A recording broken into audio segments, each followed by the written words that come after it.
الحمد لله رب العالمين اللهم صل على رسولك سيدنا محمد وعلى آله وصحبه أجمعين والحمد لله رب العالمين.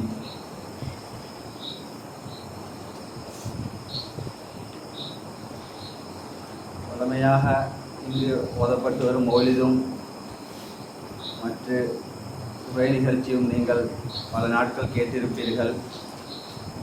பல விடயங்கள் இங்கே பேசப்பட்டிருக்கும். ஆனால் இன்று ஒரு சில விடயங்களை சம்பிரதாய ரீதியாக ஒரு உரை அல்லது சொற்பொழிவு போன்றில்லாமல் ஒரு சில துணுக்குகளை உங்கள் முன் தூவலாம் என்று நினைக்கிறேன். இன்ஷா அல்லாஹ்.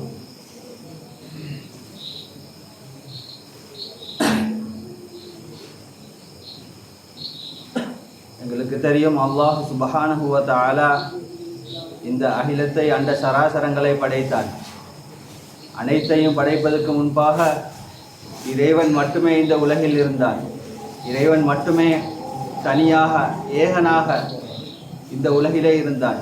அதைத்து நாம் குர்ஆனில் குல் ஹுவல்லாஹு அஹது, ஏகனாக இன்னொன்றுடன் சேராமல் ஒன்றுமே இல்லாமல் இருக்கக்கூடிய நிலைமையைத்தான் ஏகன் என்று சொல்வது. அவன் ஏகனாக இருந்தான், ஒன்றுமே இருக்கவில்லை. சூன்யமாகத்தான் மீது இருந்தது. சூன்யம் என்றால் ஒன்றுமே இல்லை என்ற அர்த்தம். எந்த அளவுக்கு இல்லை என்றால் அங்கே காலமும் இல்லை, நேரமும் இல்லை என்று கண்ணியத்துக்குரிய பாரி ஆலிம் அவர்களால் விளக்கி கூறப்பட்டதில் போன்று கியாமத்து நாள் என்பது ஒரு காலம், ஒரு நேரம் சம்பந்தப்பட்ட விடயம். எனவே அதை இறைவன் படைக்க வேண்டும். நாம் இருந்து கொண்டிருப்பது ஒரு நேரம். திங்கட்கிழமை, பிப்ரவரி, ஷஅபான், பெருநாள், இவைகளெல்லாம் காலம் நேரத்தோடு சம்பந்தப்பட்ட இவைகளை அனைத்தையும் இறைவன் தான் படைத்தான். இறைவன் படைப்பதற்கு முன்னால் என்று ஒன்றே இல்லை. ஏனென்றால் முன்னால் பின்னால் என்று சொல்வதெல்லாம் நேரம் சம்பந்தப்பட்டது. அதை படைப்பதற்கு முன்பாக எந்த நேரமும் இல்லை. இறைவன் நேரத்துக்கும் காலத்துக்கும் அப்பாற்பட்டவன். அதே போன்று இந்த நேரம் என்பது எப்போது தொடங்குகிறது என்றால் இடம் என்று ஒன்று வந்தது பிறகு. இடம் என்ற ஒன்று எப்போது வருகிறதோ அன்றுதான் நேரம் ஆரம்பிக்கிறது.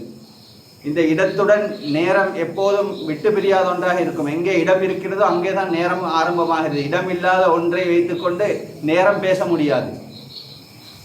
இடம் என்பது வெற்றிடத்தை கூட இடம் என்று சொல்லலாம். என்றால் ஒன்றில் இந்த வெற்றிடத்திலே ஒன்றை கொண்டு போய் வைக்கலாம். எனவே அதுவும் ஒரு இடம்தான். அதை கூட இறைவன் தான் படைத்தான். அதை படைக்க முன்னால், நேரத்தையும் காலத்தையும் இறைவன் படைக்க முன்னால் எவ்வாறு இந்த உலகம் இருந்தது என்பதை மனிதர்களால் கற்பனைக்கு கூட எட்டாது. என்றாலும் இது இமாம்களால் பெரும் ஆராய்ச்சி செய்யப்பட்ட விடயம். ஏனென்றால் இது என்றோ ஒரு நாளைக்கு இஸ்லாத்துக்கு தேவைப்படும். இஸ்லாத்தை தேடி ஆராய்ச்சி செய்யக்கூடிய விஞ்ஞானிகளுக்கு கூட இது இன்று தேவைப்படக்கூடியதாக இருக்கிறது. அவர்கள் இன்று நேரத்தை ஆராய்ச்சி செய்கிறார்கள். ஆளுக்கால் எடுத்துக்கிடம் நேரம் வித்தியாசமாக செல்வதை பற்றி அவர்கள் ஆராய்ச்சி செய்து கொண்டு இருக்கிறார்கள். எனவே அவர்களுக்கு நேரத்தின் துல்லியத்தை பற்றி, நேரத்தின் தன்மையை பற்றி அறிவதில் அவர்களுக்கு ஆர்வம் இருக்கிறது. எனவே அவ்வாறு அறியக்கூடியவர்களுக்காக அது கியாமத்து வரை சில நபர்களால் எடுத்துச் செல்லப்பட வேண்டுமே தவிர அனைவரும் கற்கக்கூடிய ஒரு கல்வி அல்ல. இறைவனோ இறைவனுடைய மார்க்கமோ இத்தகைய இறைவன் சம்பந்தப்பட்ட சிறுகளை அதிகமாக கற்பதற்கு வலியுறுத்தவும் இல்லை. ஏனென்றால் அது சிலரை தவறான வழியில் கொண்டு போய் சேர்க்கும். இவ்வாறான ஆராய்ச்சிகள் சில கிதாபுகளில், ஷரஹுல் மவாகிப், ஷரஹுல் அகாயித், அதுபோன்ற ஏராளமான கிதாபுகளில் தஃப்தாசானி இமாம் போன்ற பெரிய இமாம்கள் அதை அழகாக தெளிவாக நிறுவி இருக்கிறார்கள். இவ்வாறான விடயங்களை, இலாஹியாத் சம்பந்தமான, நேரங்கள் சம்பந்தமான, அடிப்படை விடயங்கள் சம்பந்தமாக உள்ள விஷயங்களை அவர்கள் அழகாக போதித்திருக்கிறார்கள். ஏனென்றால் என்றோ ஒரு நாள் அதன் தேவை வரும். நமக்கு தேவை இல்லாவிட்டாலும் இஸ்லாத்தின் ஆணிவரை காப்பாற்றுவதற்குரிய தேவையாக அது இருக்கும். இவ்வாறு அவன் எல்லாவற்றையும் படைத்த பின் அகிலத்தை, இந்த உலகத்தை, காற்றை, விமானம் பறக்கக்கூடிய காற்று, ஆகாசம், இடைவெளி, நெருப்பு, தண்ணீர் அனைத்தையும் படைத்ததன் பின்னால் இறைவன் மனிதனை படைக்கிறான். அனைத்து ஜீவஜாலங்களையும் படைத்ததன் பின்னால் மனிதனை படைக்கிறான். படைத்துவிட்டு மனிதனுக்கு வாழ்வதற்கு வழிகாட்டுகிறான்.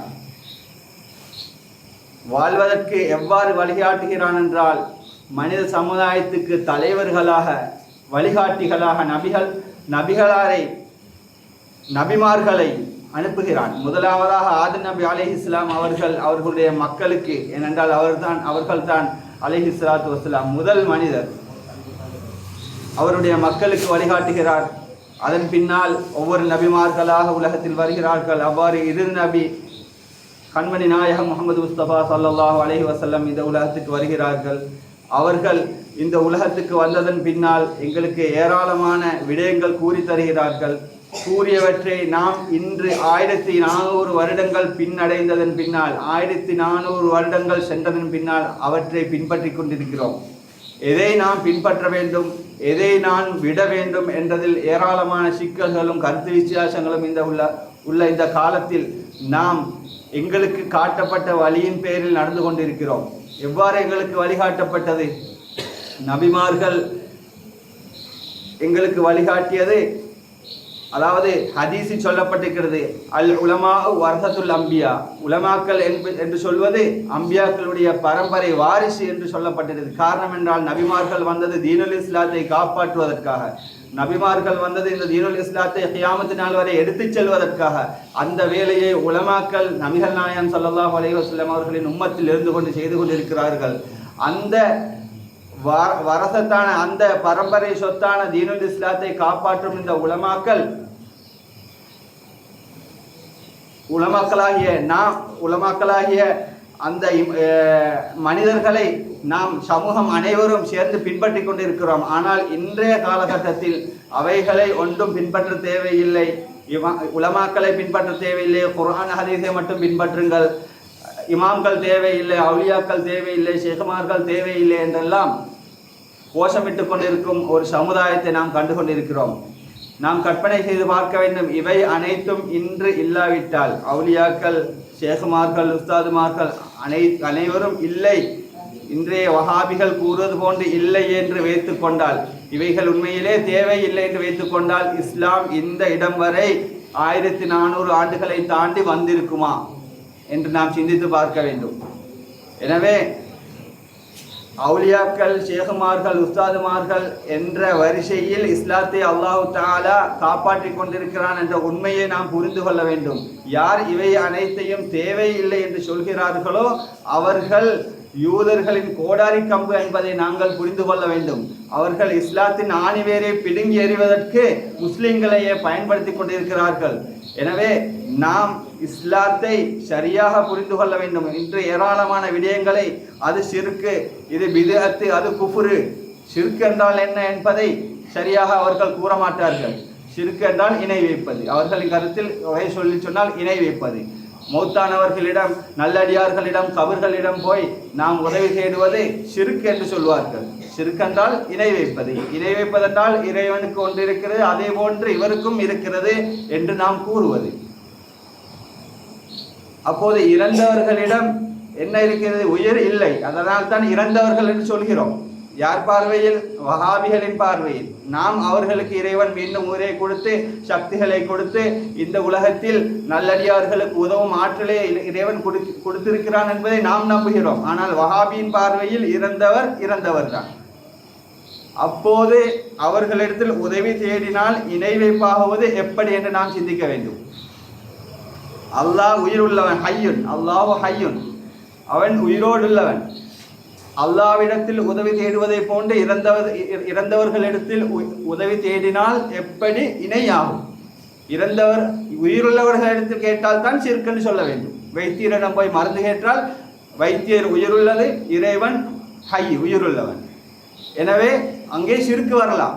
வஹாபியின் பார்வையில் இறந்தவர்களுக்கு உயிரிலே மண்ணோடு மண்ணாக போய்விட்டார்கள், இவர்களிடம் உதவி தேடுவது எவ்வாறு ஷிர்க் ஆகும்? எனவே ஷிர்க் என்ற வரைவிலக்கணத்தை கூட புரியாமல் அவர்கள் ஷிர்க் என்ற வாசகத்தை பயன்படுத்தி மக்களை குழப்பிக் கொண்டிருக்கிறார்கள். இன்னும் ஏராளமான விடயங்கள் இங்கே பேச ஆரம்பித்து வந்தேன், என்றாலும் நேரம் இடம் கொடுக்காது என்ற காரணத்தினால் என்னுடைய வார்த்தைகளை சுருக்கிக் கொள்கிறேன். வெறும் 10 நிமிடங்களை கொண்டு என்னுடைய பேச்சை முடித்துக்கொள்ள வேண்டப்பட்டேன். காரணம் நேரம் சென்று விட்டது, பசியாக இருப்பீர்கள். எனவே இதற்கு சந்தர்ப்பம் அளித்த இந்த மதரசாவுக்கும் வந்து கலந்து கொண்ட அனைவருக்கும் என்னுடைய நன்றிகளை தெரிவித்துக் கொண்டு ஜஸாக்குமுல்லாஹ் கைர் வ ஆஹிரு தஅவானா அல்ஹம்துலில்லாஹி ரப்பில் ஆலமீன். அஸ்ஸலாமு அலைக்கும் வரஹ்மத்துல்லாஹி வபரகாத்துஹு.